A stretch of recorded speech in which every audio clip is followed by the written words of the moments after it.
Сегодня 31-й кадр находится на площади Ленина, где на проспекте Ленина на главной дороге проходит легкоатлетическая эстафета.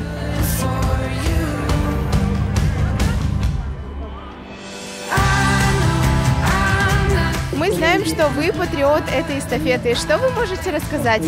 Да, мне очень нравится эта эстафета, и я стараюсь, несмотря на всю занятость, загруженность этого дня, обязательно смотреть. Эта эстафета была задумана в 1944 году, 2 мая сначала, но пошел очень сильный снег, и ее перенесли на 9 мая.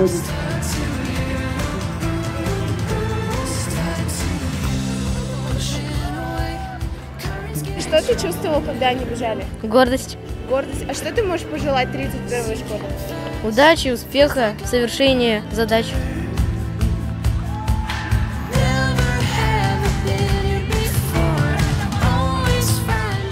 Что ты испытала, когда ты принесла нашей школе 3-е место?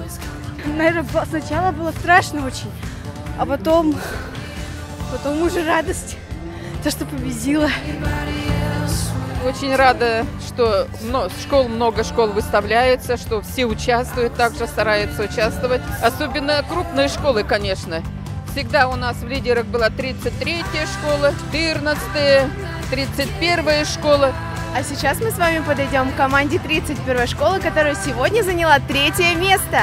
Расскажите, пожалуйста, как вы готовились к данной эстафете?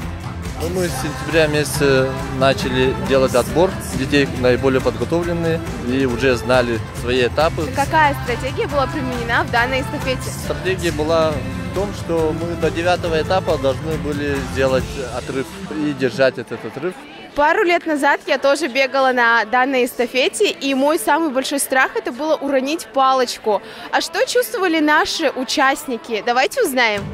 Когда ко мне прибежался Лезнев Данил, я подбадривала его, такая орала: «Данил, я тут!» типа. Когда я бежала, я не чувствовала никакого волнения. После того, как я прибежала и отдала палку Харчеву, я думала, что могла прибежать быстрее. Девочки, вы чувствуете гордость, то, что вы принесли 31-й школе 3-е место? Да! Я тоже чувствую. Это замечательное событие, демонстрирующее самые лучшие патриотические чувства ребят. И в этом году мне очень приятно, что наша команда вновь на пьедестале. Поздравляю тренеров, поздравляю наших участников команды и всех с праздником Великой Победы. Давайте отправимся и посмотрим награды. Вот только что прибежали последние участники, и через несколько минут мы будем награждать лучшие команды, лучших спортсменов.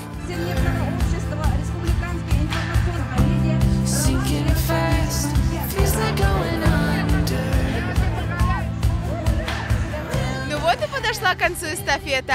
Все победители были награждены. А с вами была я, Татьяна Лоптева и Артем Мелешкин.